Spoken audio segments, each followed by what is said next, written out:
Hello. So today we're heading into the Celtic realm. This is probably lesser known to the general population, but it's still very interesting. So, the Celtic people have unique backgrounds. Their stories are different from those of the Roman and Norse, but you might still catch some small similarities between them. And when we speak of Celts, we're referring to a group of people who share a common culture and language. Celtic language itself can be divided into two groups, which are the Brythonic or British and the Goidelic or Gaelic. And please excuse my terrible pronunciations. I'll probably mess up even more from now on out. So let's look at where they live. The Celts dwell along the green fields of Ireland, Scotland, and Wales. These areas lie south of Iceland, Norway, and Sweden. By the way, the Celts moved a lot. For example, they used to live north of the Alps and then down near the Mediterranean Sea. And then they moved to an area where France is, and then Italy, and then Rome, Greece. And then they eventually ended up in Ireland and England. So that's where they're found right now. And that's where their main areas are at this point. Most of these areas will have connections. For example, the Norse and the Celtics will intertwine around this area of Ireland and England, and they have connections there too. So you might get to interact with both of them. So overall, the Celts they spend their time in green landscapes and lush forests along the British Isles. The landscapes are very important to the people because their stories of Celtic spirits and rituals they revolved around the outside landscape. And these people have a very strong connection with nature and they treat it with utmost respect.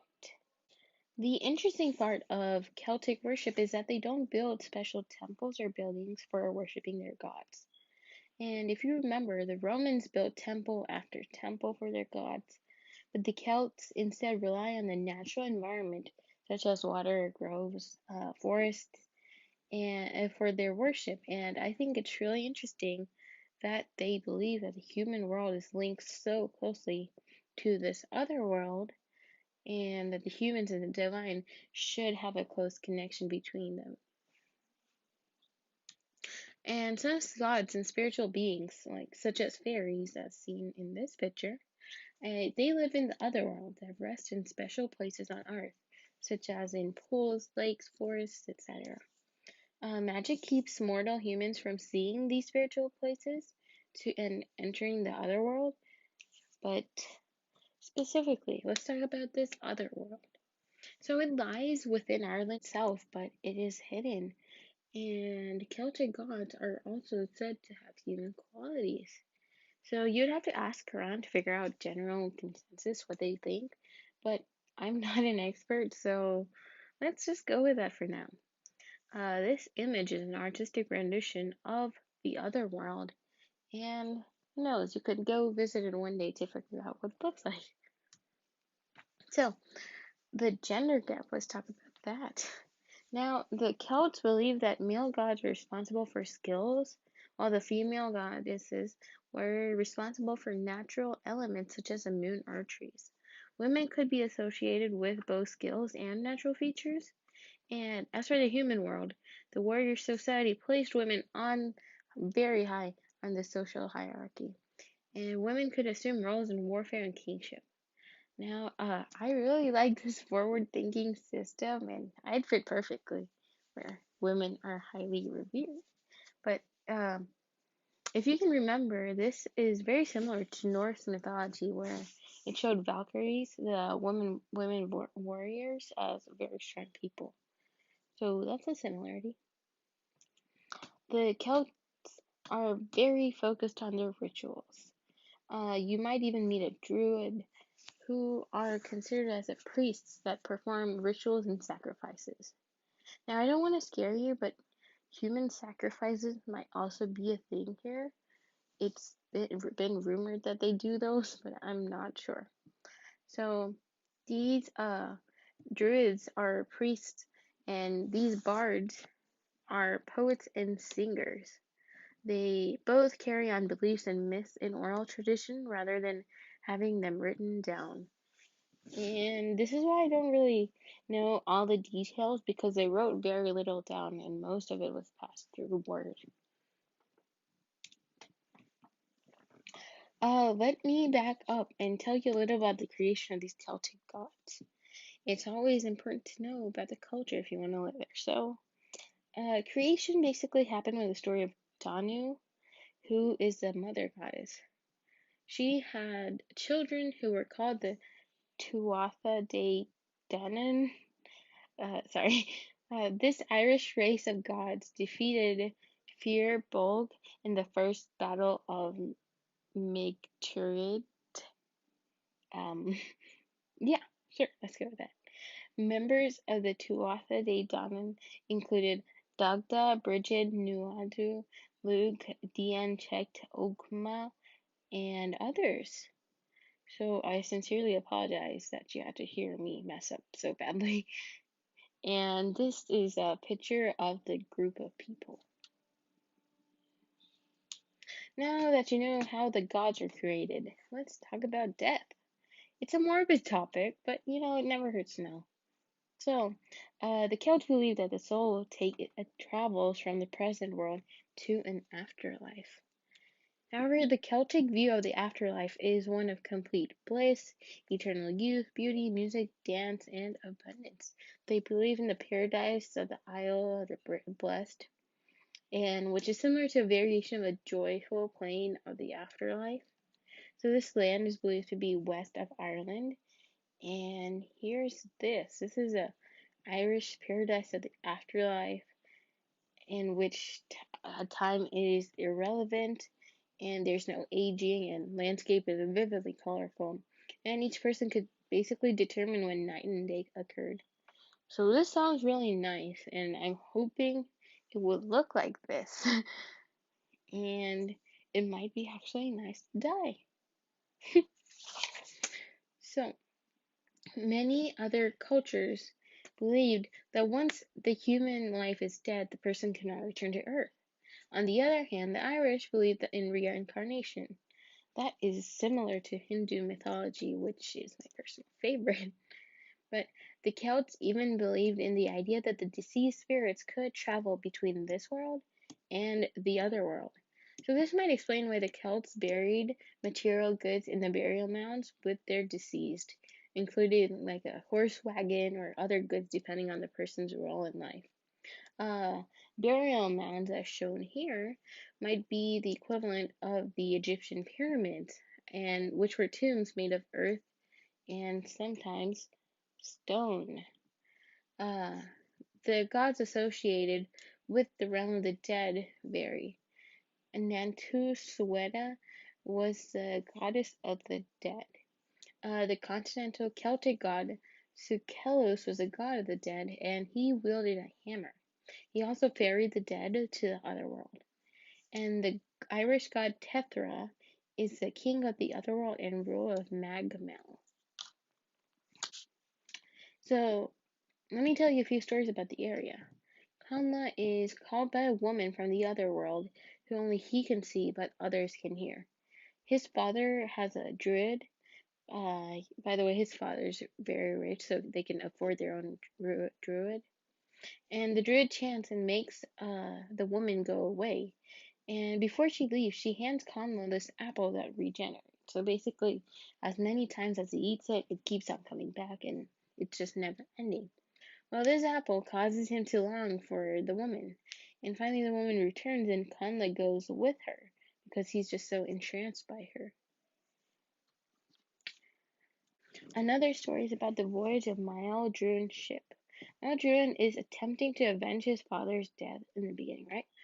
And the druid advises him how to go about his sea voyage to every small detail, like how many crew members to take and when to do certain things. So the crew eventually reaches an island where his father is said to be. But they are blown off of course out to sea, and they finally reach a set of 31 islands where there are beasts and monsters. But eventually they reach a silver pillar and a net. and they cut out a piece of the net, which is sort of like a mesh, and offer to um and save it to offer to Armagh when they get back home. So they spend time on this land, and there are a bunch of women there, so it's a land of women, and they are forced to stay by the queen. She's basically captured them and trained them to stay there. But eventually, they come back to senses and trick the queen to finally let them leave, and eventually get back home and offer the silver mesh to the altar and just reminisce on their voyage. So this voyage is very similar to the Odyssey and the first mythology, Greeks and Romans, and it has so many resemblances that it's basically the same story but in another form. As for other people, we have Angus. Angus is the god of love, and he has four doves circling his head generally, and he's symbolized by four X's. That is actually where you get the XOXO in current times for love. And he is in love with a maiden from his dreams. So basically, he, his mother, and his father go searching for a woman that he saw in his dreams. That's not realistic at all, but I guess it happened.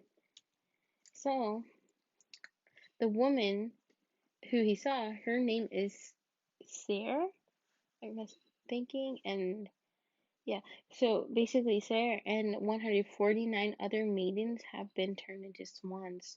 So he miraculously picks her out of the entire batch, and he in fact turns into a swan instead of having her turn back into a human. So as they leave, they sing a beautiful song and fly away. The song they sing can actually put someone to sleep for 3 days and 3 nights. So just make sure you don't have anything important going on if you ever see them and they sing. Some more people you should know about are Grain, Finn, and Dearmaid. So, Grain is unwillingly engaged to an old man Finn. Unfortunately, I do not have a picture of him, so sorry. She doesn't want to marry this old man, so she elopes with Dearmaid, who is actually under a spell. They flee and are hunted by Finn's men. Throughout this, Angus keeps Dearmaid and Grain safe, and they live happily until the day of the great hunt of the magic boar of Beyond Gulban in Sogo. That's a tongue twister. The boar is actually Dearmaid's foster brother, who was destined to bring about Dearmaid's death. Now, Dearmaid is wounded by the boar, and the only one who can actually save Dearmaid's life is Finn, who can bring him water. But then Finn refuses to because he realized that Dearmaid eloped with his supposedly future wife, Grain. So he let the water trickle down his fingers and just not save Dearmaid. And so he died, and his body was brought by Angus to the ancient burial ground in Newgrange. Kind of sad, but yeah. So another member of the community is Dagda. Dagda is also known as the good god, who also has control over crops and weather. He's basically the leader of the Tuatha De Danann, and he could be compared to like Zeus and Odin from Norse, and yeah. So Dagda was not a simple agriculture and nature god, but also a formidable warrior who could wield a club that has one lethal end and one end that can bring the dead back to life. So I heard this story about him.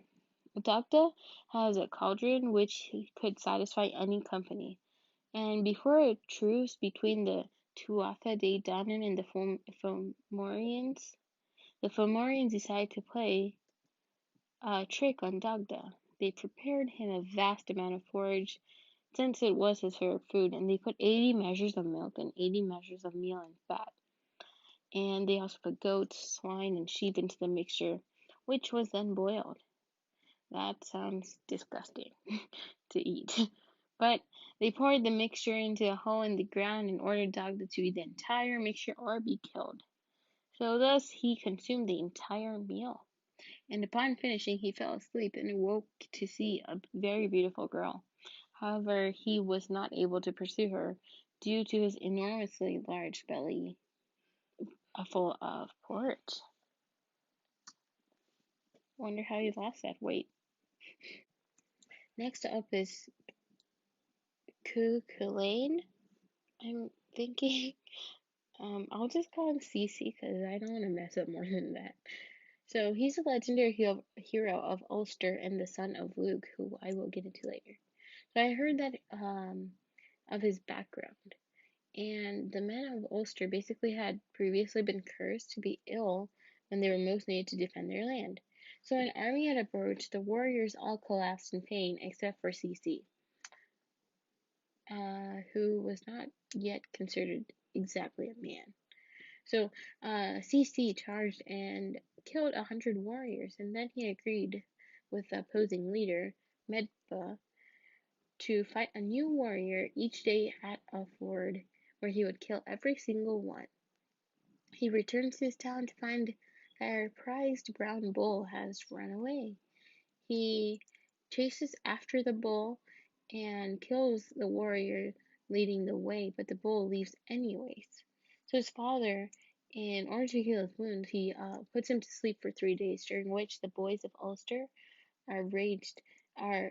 killing after. Sorry, the boys of Ulster are killed after killing 3 times their own numbers. Upon waking, CC kills 150 innocents in his rage. This opposing king calls upon CC's foster brother, who battles him for a while but eventually wins. And after recovering from his wounds and lamenting his foster brother's death, CC charges with the army of Ulster and defeats the opposing army. Although he would spare Medba's life because she is a woman. How nice of him. So he arrives where the brown bull was being kept and whistles, upon which the white horned bull comes charging to fight the brown bull. They fight over the entire island, but the brown bull is victorious and runs around with the corpse and his defeated foe. However, the brown bull eventually dies when his heart breaks.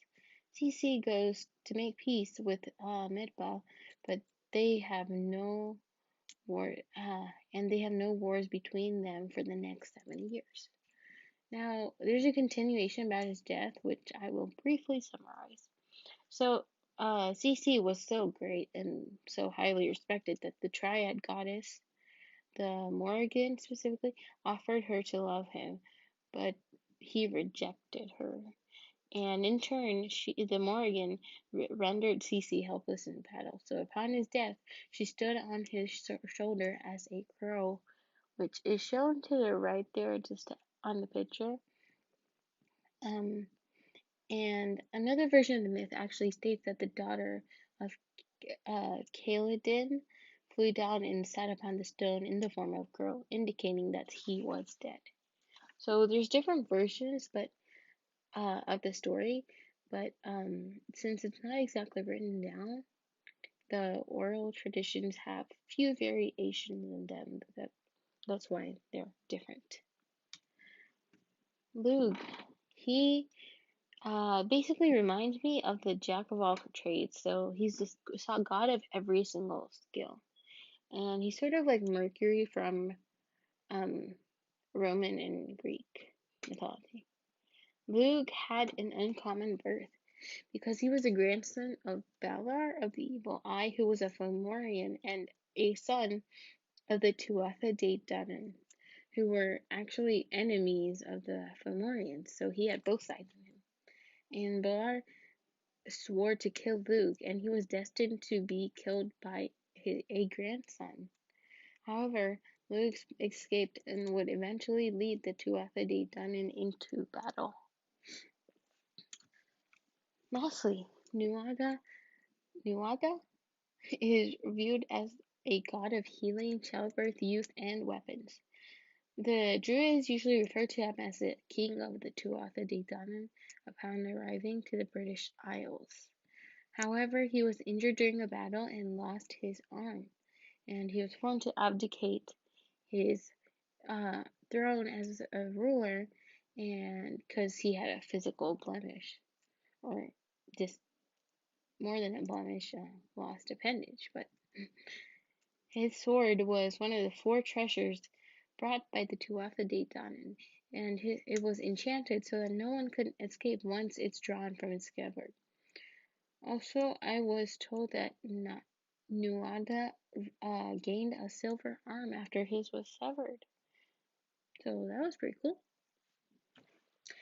Also, is this place right for you? Basically, that covers all of it. But if you do like this place, let me know. I will get you more options soon. And I think we are heading to Egyptian mythology next. You will like that one for sure. It's just as interesting.